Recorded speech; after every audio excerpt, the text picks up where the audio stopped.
The reasons that are given for the prohibition of the use of idols are interesting and rather unexpected, but if I can summarize them in a sentence, it's this: the Israelites are not to use idols to access God's blessings because they have something far better than an idol: God's name.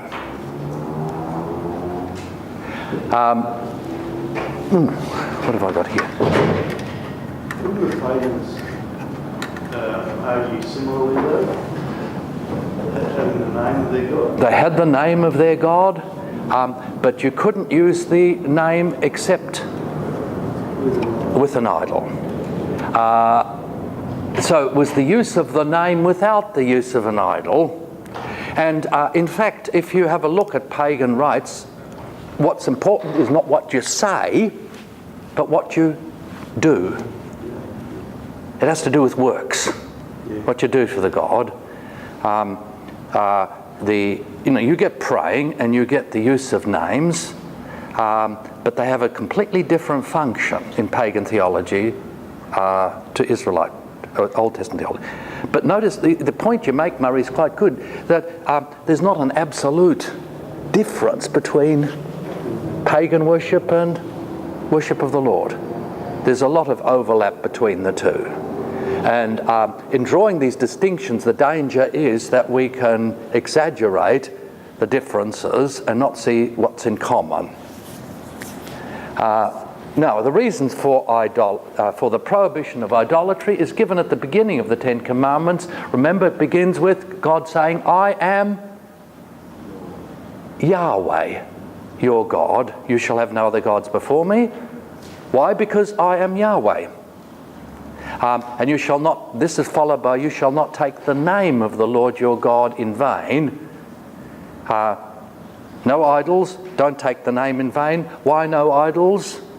Because you have the holy name. As I indicated at the beginning of the class, you can see this quite clearly in the book of Deuteronomy with a rather odd expression.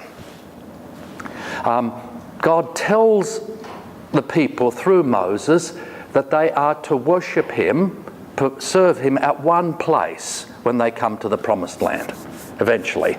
Now before then there's many places of worship, but when they come there's to be only one place of worship. Their service is to be centralized in one place. And this place will be not one that they choose, but that God himself chooses. And secondly, it's the place where God chooses to place his name. Now, the verb that's used there, which is seem, is quite concrete. Place means like that. Put down. Now, the language, what you have here is the language that's been adopted from pagan people for what they do when they make a sanctuary.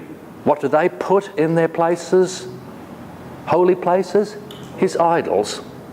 So the name of God takes the place of God and is almost treated as if it's a physical thing, like an idol.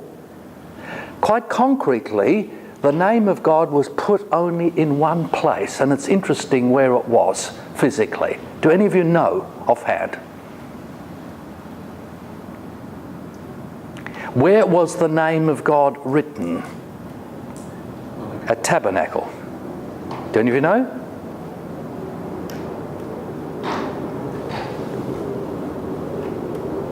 It was placed on the forehead of the high priest or his deputy.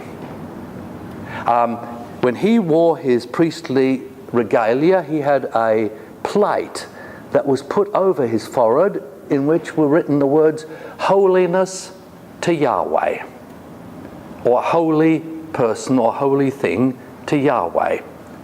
So he had the name of God upon him, over him, and when he came out in the public domain, the people would see, if you got close enough, you would see the name of God there.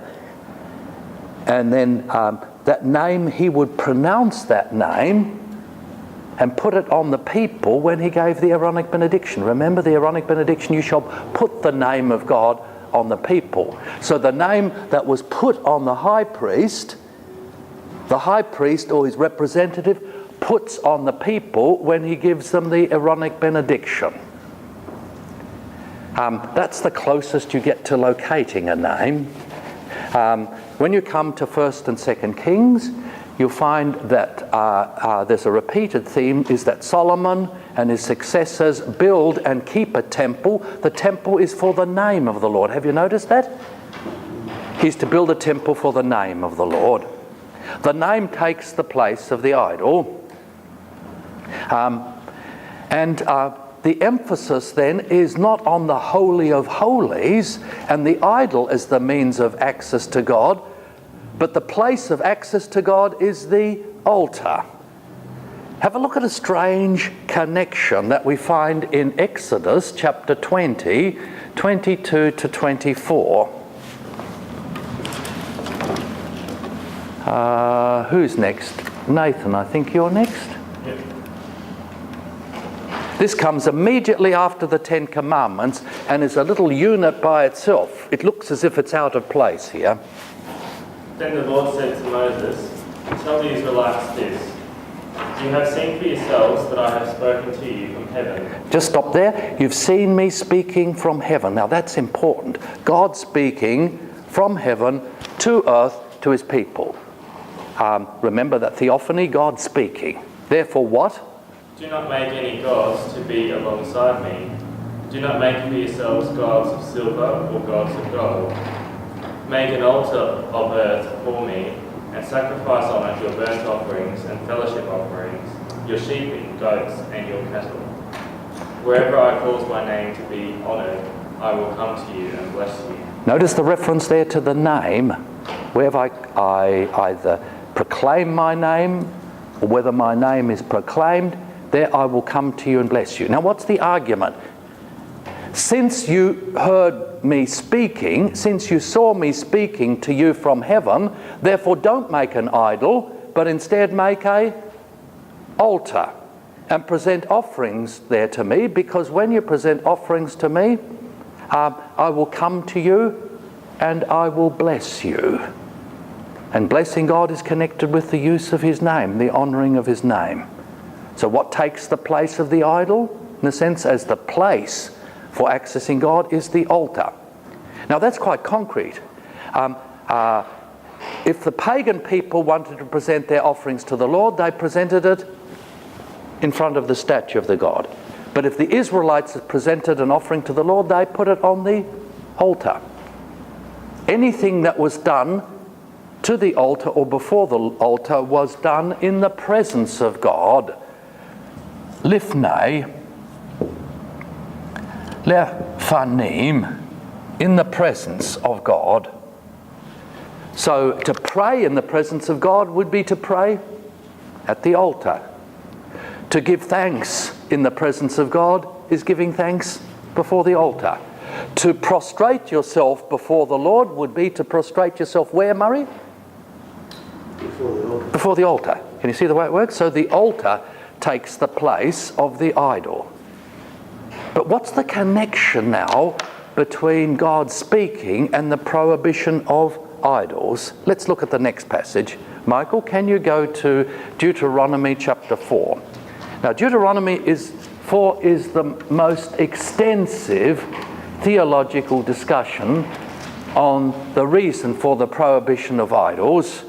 And if you're interested, read the whole chapter. But the guts of it is given in verses 15 to 18. Michael, could you read, please? 15 to 18. Therefore, watch yourselves very carefully, since you saw no form on the day that the Lord spoke to you at Horeb, out of the midst of the fire.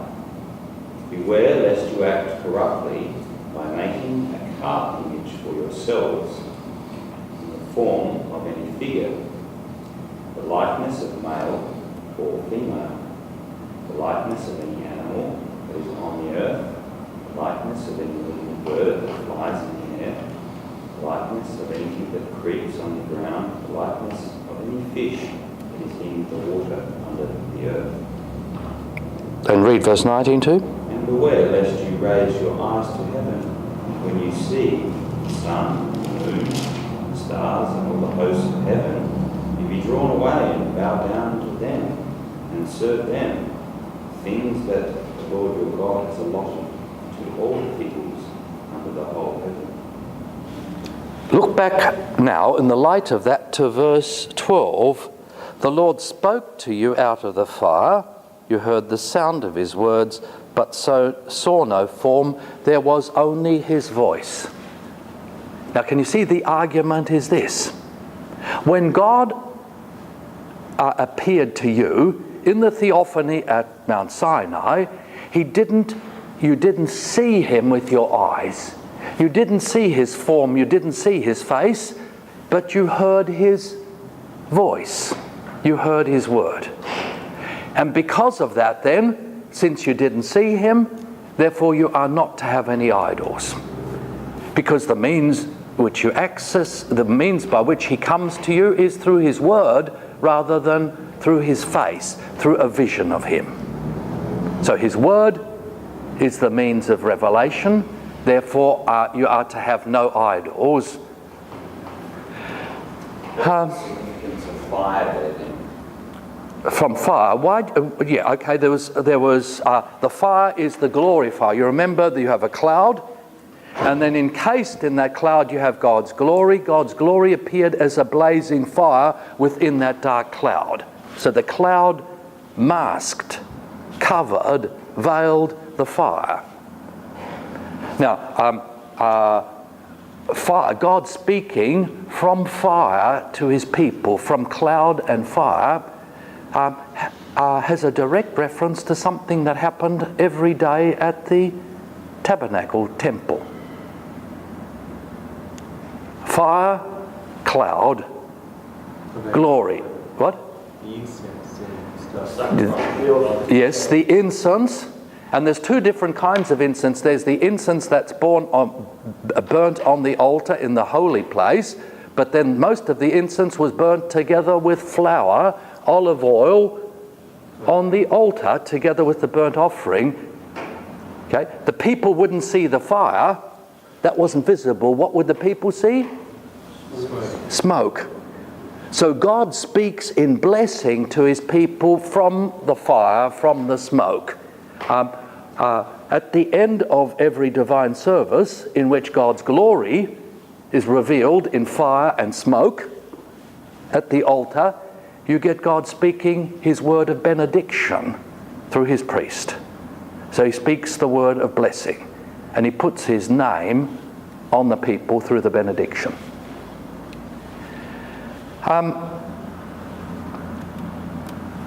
The third reason, and all of these interlock because they deal with the same reality, the basic thinking in paganism is the following, and it's quite logical. Since the gods are invisible, you can't see them. If they appear to us, then they have to appear to us in some visible form, in something that resembles them, either up in the sky or here on earth or in the underworld. And hence you get the various classes of gods and idols. So you have the sun god and his idol. You have the earth mother, her idols. You have Seth, the god of the underworld, or Yam-Moth in Canaanite religion, their idols. Now, the basic thing is that the idol resembles God. So why did the Canaanites use a bull to represent Baal? Because Baal was something like a bull. In what way? He wasn't a bull, but he was like a bull. He's strong and virile. Now, why was Asherah, the earth mother, presented as an evergreen tree? Why was that an idol for her? She's ever fertile, evergreen. Can you see the thinking? Now, that's the pagan way of thinking. Now, right at the beginning of Genesis, God says something startling. He makes who in his image? Us. Human beings, us in his image. So if you want to see here on earth the closest being that's like God, it's not the sun, it's not the moon, it's not the stars, it's not trees, it's not bulls, it's not anything in creation, but it is human beings are made in the image of God. Therefore, human beings, if you like, are walking, talking idols of God in the true sense. And if that's the case, if you make an idol or an image of God of anything else, you don't just misrepresent God, but you misrepresent humanity and you degrade human beings. That, by the way, is Paul's argument in Romans 1, or one of his arguments. Let's have a look at one very ironical way in which this is put. Can you go to Psalm 115, verses 2 to 8, please? And see if you can get the irony here, the sarcasm. Now notice it begins with the pagan question, why do the nations say, where is their God? Now why do the nations say to the Israelites, where is their God? Because they have no idol. Okay, go on. Our God is in heaven. He does whatever pleases him. But their idols are silver and gold, made by the hands of men. They have mouths but cannot speak, eyes but they cannot see. They have ears but cannot hear, noses but they cannot smell. They have hands but cannot feel, feet but they cannot walk. Nor can they utter a sound with their throats. Those who make them will be like them, and so will all who trust in them. Josh, what's the irony here? By worshipping an idol, you turn into an idol. And therefore what? In what way will you turn? You won't turn into an idol, but just as an idol is blind, so you will become spiritually blind. Just as an idol is deaf, you will become deaf. Just as an idol is dumb, you will become dumb. Just as an idol is insensitive, unfeeling, so you will lose all spiritual sensitivity. Now this is something profound here, and it's borne out by experience. Idols enslave human beings. Idols degrade human beings. You become like the thing you worship, serve. And instead of heightening spiritual sensitivity, idols blunt spiritual sensitivity.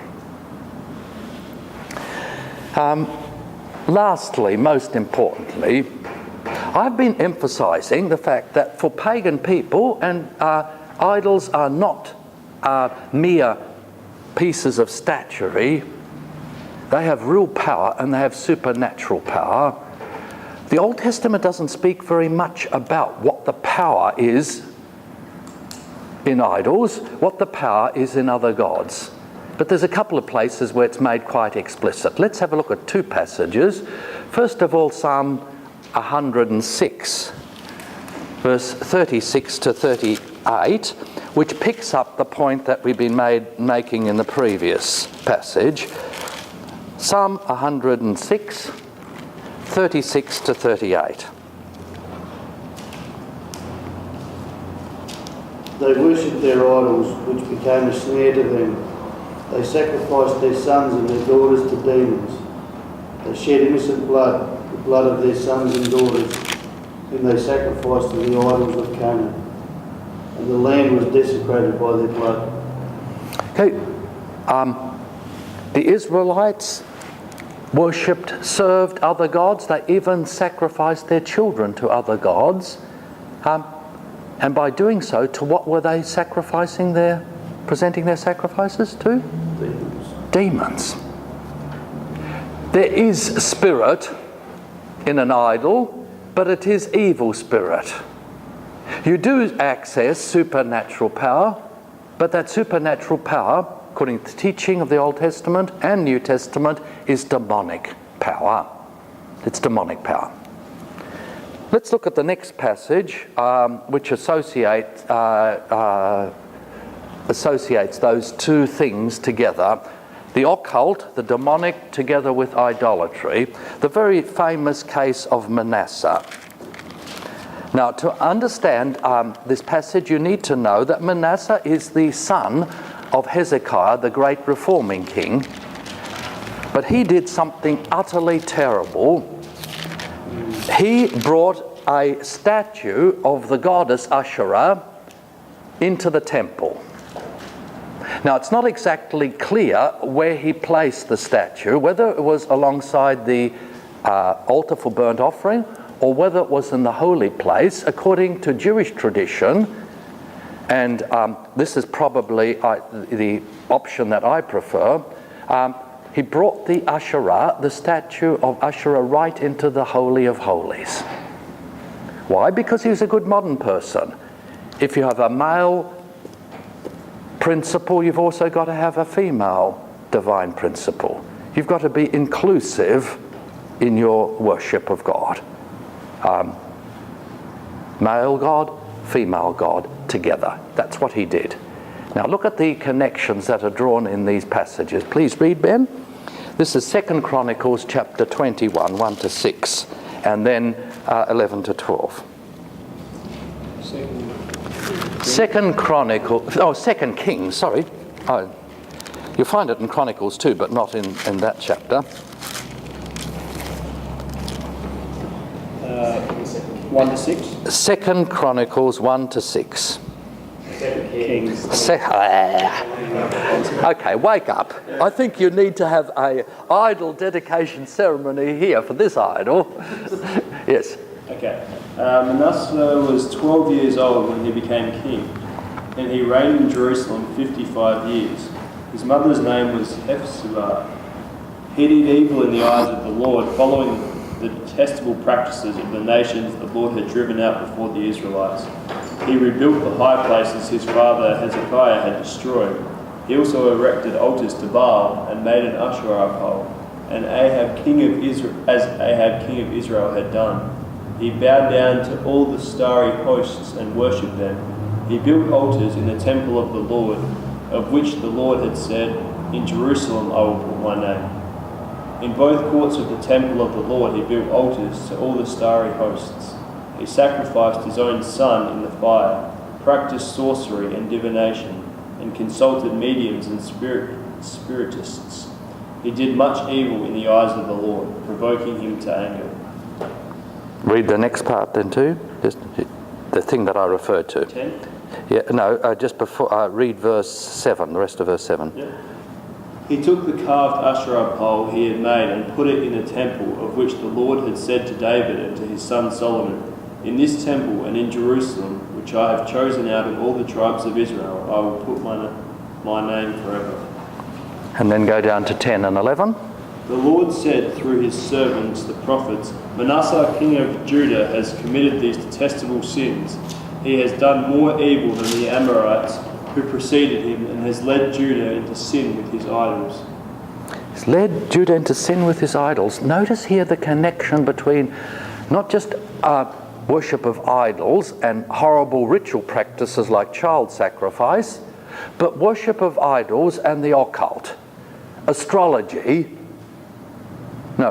service of the sun and moon and the stars, but also your more gross form of trafficking with the occult. Look at the list that you have there in verse 6. He sacrificed his own son in fire, practiced sorcery and divination, that's fortune telling, and consulted mediums and spiritists. Mediums, spiritists, people who conjure up spirits, either spirits of the dead, they are necromancers, or other spirits, people who conjure up spirits. Now, all of that's connected closely with idolatry. So idolatry leads to not just immoral practices, immorality, injustice, but it leads to trafficking in and involvement in the occult. Yes? So just to go back to Ben's thing earlier about the Buddhas that we have everywhere today. Yes. What is it that makes this connection with the alcohol that taps into the evil life? Is there anything inherent in the idol, or is it the practice of these ritual enactments with the idol, or how do we sort of solve through that sort of thing? Okay, can I throw it back to you? What do you think?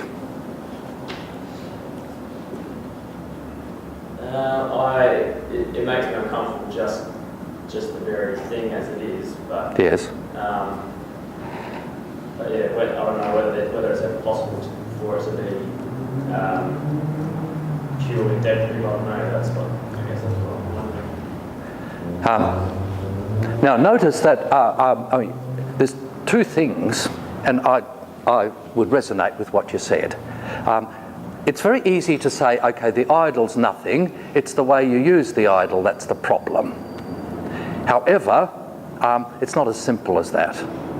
If I put up an idol, let's say of not of Buddha, which is more ambiguous, but if I put an idol of Krishna or Vishnu or one of the Hindu gods in my house, just an idol, and I buy it from a shop rather than buy it from a temple, okay, I can say it's just a nice decorative thing.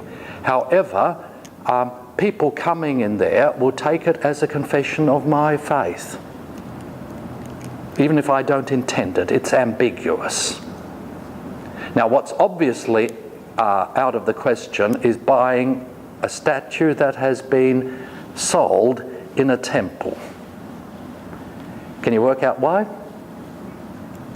It's actually consecrated. It's been consecrated to that God, and therefore it is connected ritually with that God, whether you like it or not.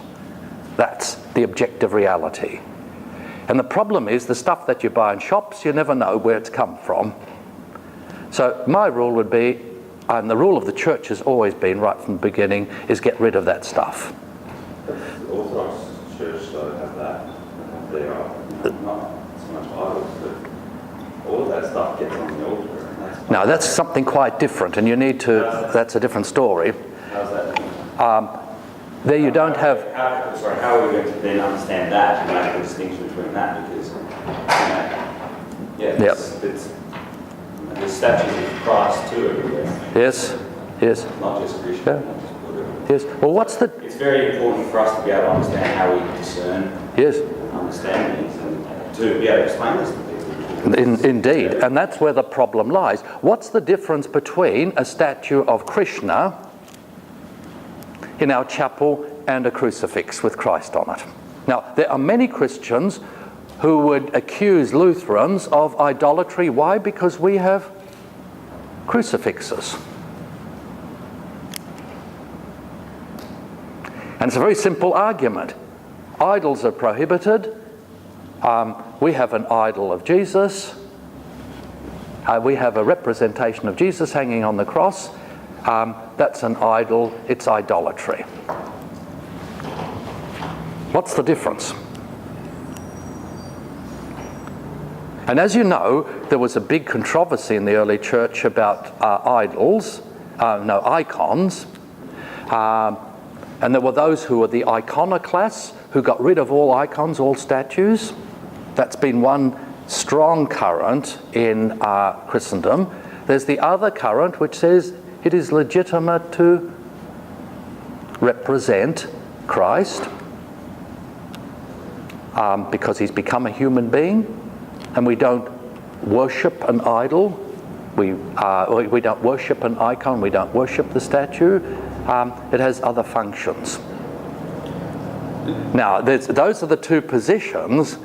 Now, the arguments are not easy either way. Yes? Because with the icon tradition, they connect it almost more closely to the word Yes. than to the idols. So you write an icon, and Yes. it's not... You don't invent new forms in the icon. That's but right. You display the word in some ways. At least that's some of the argument. Well, the argument that was, and if you have a look at the early church, is basically that. The word became what? Flesh. Became a human being. So if you want to see God, you hear his word, and you see his word. The danger is, if you go to the Protestant extreme, then God becomes a discarnate idea or disembodied spirit. The God we worship is the Word incarnate, the Word that we see, the Word that is embodied in human form. So that's the theology, and also the other part of their theology is to distinguish between reverencing, respecting an icon, and worshipping God. Yes? However, I've seen in many Lutheran churches people actually, pastors and also leaders, I've seen it happening in our chapel down here, where people are actually, when they're praying to the cross. Yeah. Or focusing on there. Yeah. Yep. How is that different from having an idol? Mm-hmm. That's the argument. Okay? Okay. What do you think? Do you think anyone believes that is a revelation of God? What do you mean? Sorry. When they're focusing on the cross, Yeah. do you think anyone is thinking that is the revelation of God? That crucifix? Is it any different to placing a Bible on the altar? Respecting a Bible? Holding a Bible in your hand when you preach? We're not praying to that Bible. Okay. But, no, I'm just saying it's not the problem, but we do face the altar and we do face the Bible on the altar. Or what about the altar itself? Is that an idol? But neither of those are made into the image of God. Whereas the crucifix, Well, a crucifix is. okay. The argument, the idol is not the image of.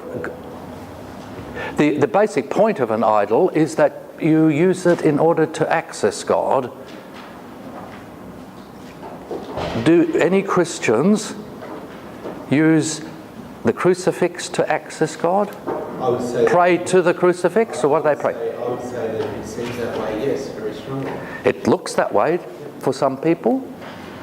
What's the other problem? You always got to see both sides of it. Let's say we get rid of all physical representations. There's only one denomination that ultimately has done it, pushed it to its logical conclusion, and that's the Quakers. They get rid of everything physical. But what's the problem then if you go to that extreme? What's the message you're giving to people? Where's your God? And your God is pure spirit. Your God is not incarnate. How do we teach, preach, proclaim an incarnate God? That's the other side of it. And that was the argument about iconoclasm. Now, I can't go into the whole arguments, but you need to understand both sides of the argument. So the one side of the argument is this is idolatry. The other side of the argument is that if you get rid of all forms of representation, everything physical, and you need to understand that for many Protestants, they would accuse Lutherans and Catholics of worshipping bread and wine. Why worshipping bread and wine? We kneel down. We kneel down and we believe that Jesus is present there in the bread and wine. So that's the radical Protestant criticism about the real presence, is that we are bread worshippers, wine worshippers, idolaters therefore. Now, what's the problem if you go to that extreme? Disincarnate. You have a disincarnate Christianity. You end up in a form of idealism or Gnosticism. Now, the problem is, how do you get a means, a medium between the two? This is not New Testament, but you need to work this through because people will ask you questions on this.